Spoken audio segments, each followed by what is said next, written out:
اللہ اکبر اللہ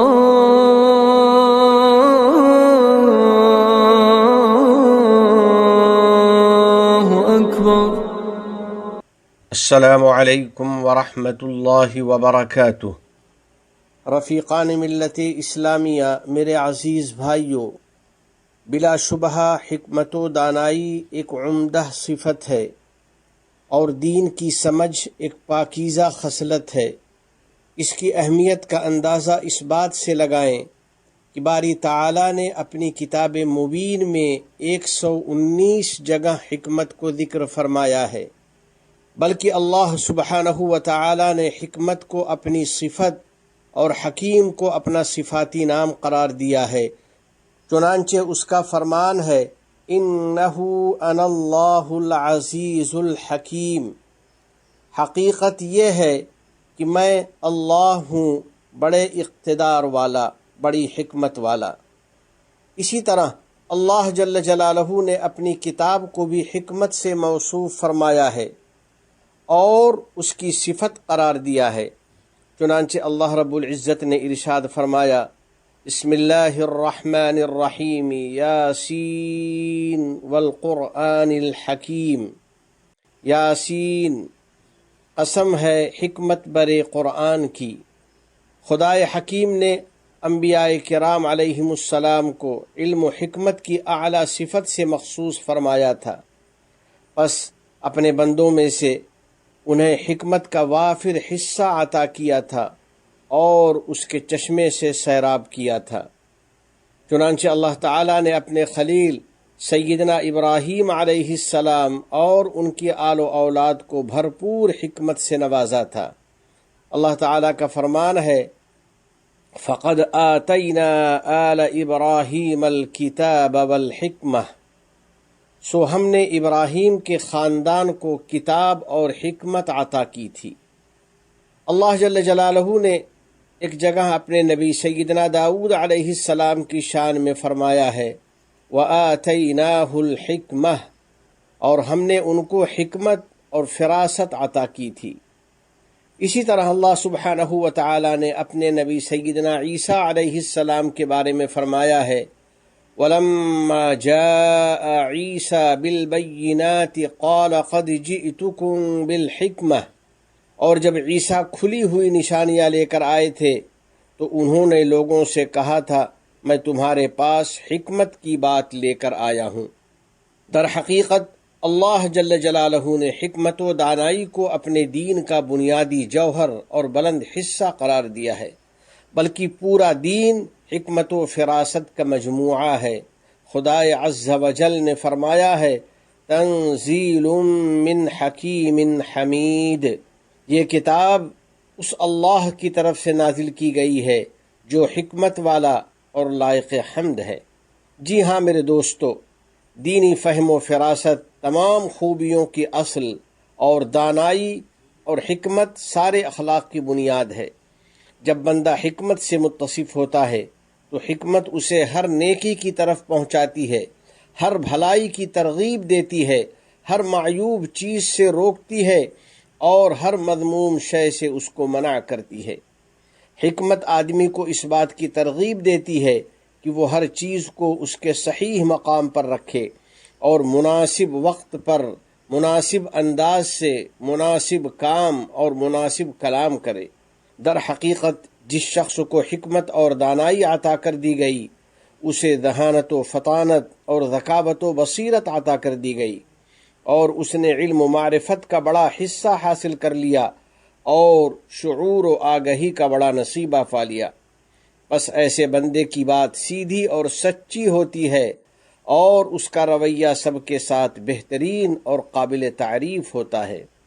اللہ جل جلالہ نے فرمایا ہے، قُلْ هَلْ يَسْتَوِي الَّذِينَ يَعْلَمُونَ وَالَّذِينَ لَا يَعْلَمُونَ إِنَّمَا يَتَذَكَّرُ أُولُو الْأَلْبَابِ۔ آپ فرما دیجئے، کیا علم والے اور جہل والے کہیں برابر ہوتے ہیں؟ نصیحت تو وہی لوگ حاصل کرتے ہیں جو عقل سلیم والے ہوتے ہیں۔ علم و حکمت کی تمنا کرنے والوں، علم و حکمت حاصل کرنے میں خوب محنت کرو، کیونکہ علم ایک نور ہے، یہ نور اہل علم کی صحیح رہنمائی کرتا ہے اور ان کو اللہ اور اس کے رسول کی معرفت عطا کرتا ہے۔ بس ایسے بندے حقائق کا ادراک کر لیتے ہیں اور نتائج کا اندازہ لگا لیتے ہیں۔ کسی عقل مند سے دریافت کیا گیا، حکمت آدمی کو کس چیز کا حکم دیتی ہے؟ تو انہوں نے جواب دیا کہ حکمت آدمی کو ہر ایسے کام اور کلام کا حکم دیتی ہے جس کا اثر اور ثمرہ عمدہ ہوتا ہے اور برے انجام سے اس کی حفاظت ہوتی ہے۔ بس حکیم آدمی بولنے سے پہلے سوچتا ہے اور بات کرنے سے پہلے سیکھتا ہے۔ وہ علم و بصیرت سے پہلے کوئی کام نہیں کرتا اور اس کی زبان اس کی عقل پر سبقت نہیں کرتی۔ وہ بہترین الفاظ کا انتخاب کرتا ہے اور ہر ایسی گفتگو سے پرہیز کرتا ہے جس کا انجام گناہ اور ندامت ہو۔ ایک صاحب نبی کریم صاحب خلق عظیم صلی اللہ علیہ وسلم کی خدمت میں حاضر ہوئے اور عرض کیا، یا رسول اللہ، مجھے علم و حکمت کی بات بتائیں اور مختصر الفاظ میں بتائیں۔ تو حضرت صلی اللہ علیہ وسلم نے ان صاحب کو جن باتوں کی نصیحت فرمائی ان میں یہ نصیحت بھی تھی، لا تکلم بکلام تعتذر منہ، ایسی بات کبھی نہ کہنا جس پر تمہیں معذرت کرنی پڑے۔ علم و حکمت والا بندہ یا تو بھلی بات بولتا ہے جس کا اسے فائدہ ملتا ہے، یا پھر وہ خاموش رہتا ہے اور ہر قسم کے شر سے محفوظ رہتا ہے۔ حضرت انس ابن مالک رضی اللہ تعالیٰ عنہ سے روایت ہے، وہ فرماتے ہیں کہ رسول اکرم صلی اللہ علیہ وسلم نے 3 مرتبہ ارشاد فرمایا، رحم اللہ امرأ تکلم فغنم او سکت فسلم، اللہ تعالیٰ اس بندے پر رحم فرمائے جس نے بات کی بس اپنی بات سے فائدہ حاصل کیا، یا پھر خاموش رہا اور اس طرح آفت و مصیبت سے محفوظ رہا۔ یعنی وہ اپنی گفتگو اور خاموشی دونوں کو اپنے لیے نفع بخش بناتا ہے۔ ایسا آدمی ہر حال میں اپنے رب کے اس فرمان کو یاد رکھتا ہے، ما یلفظ من قول الا لدیہ رقیب عتید، وہ کوئی لفظ منہ سے نہیں نکالنے پاتا مگر اس کے پاس ہی ایک تاک لگانے والا تیار ہے۔ کسی شاعر نے کیا خوب بات کہی ہے، اذا ما اردت النطق فانطق بحکمة وزن قبل نطق ما تقول وقومی، فإن لم تجد قولا حکیما تقوله تجمل بحسن الصمت تحمد وتسلمی، جب تم بولنے کا ارادہ کرو تو حکمت کی بات بولا کرو، پہلے تولو پھر بولو اور اپنی بات کی قدر و قیمت کا اندازہ کر لیا کرو۔ بس اگر بولنے کے لیے تم کو حکمت کی کوئی بات نہ ملے تو چپ رہو اور اپنے کو بہترین خاموشی سے آراستہ کر لو، اس پر تمہاری تعریف ہوگی اور تم ہر قسم کی برائی سے محفوظ رہو گے۔ اور جو شخص حکما کی مجلس میں حاضر ہوتا ہے، ان کی زندگی اور ان کے حالات کو پڑھتا ہے اور ان کے امثال و اشعار کا مطالعہ کرتا ہے تو وہ علم و حکمت کے چشمے سے سیراب ہوتا ہے۔ رسول اکرم صلی اللہ علیہ وسلم نے فرمایا ہے، ان من الشعر حکمہ، بعض اشعار میں بڑی حکمت کی باتیں ہوتی ہیں، اور جو آدمی جہاں دیدہ ہوتا ہے اور تجربات سے گزر کر آتا ہے اس سے علم و حکمت کے چشمے پھوٹتے ہیں۔ حقیقت تو یہ ہے کہ حکمت والا آدمی وہی ہوتا ہے جس کے پاس تجربہ ہوتا ہے۔ حکیم آدمی محکم اور ثابت قدم رہتا ہے، وہ جلد بازی نہیں کرتا، وہ صبر و سکون کا مظاہرہ کرتا ہے، وہ بردباری سے کام لیتا ہے، وہ جہالت نہیں کرتا اور غیر ضروری چیزوں میں نہیں پڑتا، وہ اپنے آپ کو مفید کاموں میں مشغول رہتا ہے اور حکما کے سردار احمد مختار صلی اللہ علیہ وسلم کے اس فرمان پر عمل کرتا ہے، من حسن اسلام المرء ترکہ ما لا یعنیہ، آدمی کے اسلام کی خوبی میں سے یہ بھی ہے کہ وہ ان چیزوں کو چھوڑ دے جو اس کے لیے بے فائدہ اور لا یعنی ہو۔ بچوں کے والدین اور آباء و اجداد، اپنی فیملی اور بچوں کے ساتھ حکمت کا مظاہرہ کرو، ان کے جذبات و احساسات کی رعایت کرو اور اعتدال و حکمت کے ساتھ ان کی فرمائشیں پوری کرو۔ حضرات اساتذہ و معلمات، آپ حضرات اپنے طلباء کی تعلیم و تربیت کے دوران حکمت بھرا رویہ اپنائیں، ان کے عقل و شعور کا بھرپور جائزہ لیں۔ سب کی صلاحیتیں یکساں نہیں ہوتی، ان کی باہمی صلاحیتوں کا فرق سمجھیں اور اس کے مطابق کام لیں۔ ملازمت پیشہ لوگوں، اپنی ڈیوٹی کے دوران نیز دوسروں کے ساتھ پیش آنے میں حکمت سے کام لو۔ میرے بھائیوں، ڈرائیونگ کرتے ہوئے تحمل اور بردباری سے کام لو، غصہ اور اشتعال ترک کر دو، اور ڈرائیونگ کے دوران لاپرواہی مت کیا کرو، اور اپنی زندگی کے تمام شعبوں میں حکمت سے کام لو، اپنے افکار و نظریات میں بھی اور اپنے اقوال و افعال میں بھی حکمت و دانائی کا مظاہرہ کیا کرو۔ اس طرح تمہیں کامیابی حاصل ہوگی اور بھرپور بھلائی ملے گی۔ اللہ رب العزت نے فرمایا ہے، وَمَن يُؤْتَ الْحِكْمَةَ فَقَدْ أُوتِيَ خَيْرًا كَثِيرًا وَمَا يَذَّكَّرُ إِلَّا أُولُو الْأَلْبَابِ، اور جسے حکمت اور دانائی عطا کر دی گئی اسے وافر مقدار میں بھلائی مل گئی، اور نصیحت تو عقل والے ہی حاصل کرتے ہیں۔ یا اللہ، ہم کو علم و حکمت سے آراستہ کر دے، ہماری باتوں اور ہمارے کاموں کو حکمت سے پر کر دے، اور ہم کو عمدہ عادات اور پاکیزہ اخلاق سے آراستہ کر دے۔ نیز ہم سب کو اپنی اور اپنے نبی محمد عربی صلی اللہ علیہ وسلم کی اطاعت کی توفیق عطا فرما دے، اور ان کی بھی اطاعت کی توفیق دے دے جن کی اطاعت کا تو نے حکم دیا ہے۔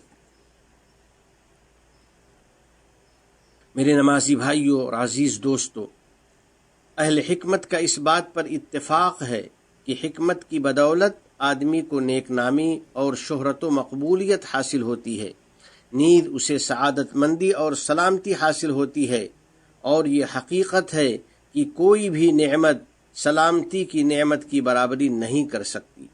یوں تو اللہ تعالیٰ کی ہر نعمت پر شکر ادا کرنا ضروری ہے، مگر حکمت کی اہمیت کی بنا پر باری تعالیٰ نے بطور خاص اس پر شکر کا حکم دیا ہے۔ چنانچہ حضرت لقمان کے بارے میں ارشاد ہے، وَلَقَدْ آتَيْنَا لُقْمَانَ الْحِكْمَةَ أَنِ اشْكُرْ لِلَّهِ، یقیناً ہم نے لقمان کو حکمت عطا کی تھی اور ان سے فرمایا تھا کہ اللہ کا شکر ادا کرتے رہو۔ چونکہ دونوں جہان کی کامیابی میں حکمت و دانائی کا بہت گہرا اثر ہوتا ہے، اسی لیے نبی رحمت للعالمین صلی اللہ علیہ وسلم نے سیدنا عبداللہ بن عباس رضی اللہ تعالی عنہما کے لیے اس طرح حکمت کی دعا کی تھی، اللہم علمہ الحکمہ، یا اللہ اسے حکمت کی بات سکھا دے۔ الغرض، حکمت والے آدمی کا رویہ اچھا اور اس کا سلوک پاکیزہ ہوتا ہے، وہ لوگوں سے الفت و محبت کرتا ہے، لوگ اس سے الفت و محبت کرتے ہیں، لوگ اس کی بھلائی پر اس کا شکریہ ادا کرتے ہیں، اس کی رائے سے فائدہ اٹھاتے ہیں، اس کی حکمت و بصیرت سے روشنی حاصل کرتے ہیں۔ حکیم آدمی بھلائی کی کنجی اور برائی روکنے کا ذریعہ ہوتا ہے، وہ ہر معاملے میں نیک فعال اور پر امید رہتا ہے، لوگوں کے ساتھ سخی اور فیاض رہتا ہے۔ ایسے آدمی کو اللہ تعالی مقبولیت عطا کرتا ہے اور لوگوں کے دلوں میں اس کی محبت ڈال دیتا ہے۔ برادران اسلام، باری تعالی نے اپنے فضل و کرم سے متحدہ عرب امارات کو بھرپور حکمت و دانائی عطا کی ہے۔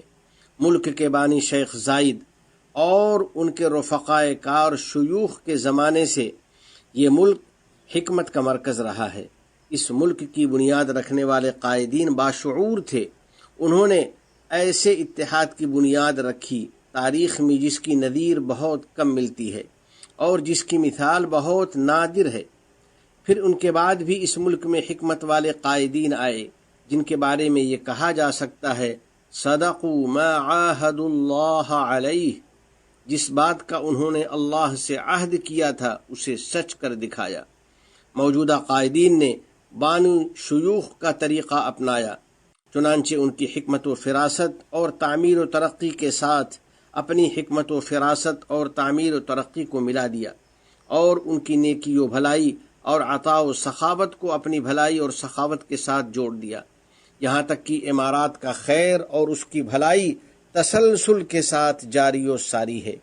اور اس کا نفع اور احسان پوری انسانیت تک پہنچا، اور آج ہر قریب و بعید اس کی حکمت سے فائدہ اٹھا رہا ہے اور اس کا پھل توڑ رہا ہے۔ الہ العالمین اپنے احکام اور نبی کریم صلی اللہ علیہ وسلم کی سنتوں سے محبت نصیب فرما اور ان پر عمل آسان فرما۔ ہمیں اور ہماری اولاد کو علم نافع اور عمل صالح کی توفیق عطا فرما۔ تمام گناہوں اور ہر قسم کی خرافات سے ہم کو بچا لے۔ ہمارے والدین، عزیز و اقارب اور پوری امت مسلمہ کی مغفرت فرما۔ ہمارے تمام مرحومین کو جنت الفردوس میں جگہ عطا فرما۔ ہم پر باران رحمت نازل فرما۔ اس ملک کے صدر ذی وقار شیخ محمد بن زائد، ان کے نائبین اور ان کے ولی عہد کو توفیق و عنایت عطا فرما۔ یا اللہ، شیخ زائد، شیخ مکتوم، شیخ خلیفہ بن زائد اور دیگر مرحومین شیوخ پر رحمت نازل فرما۔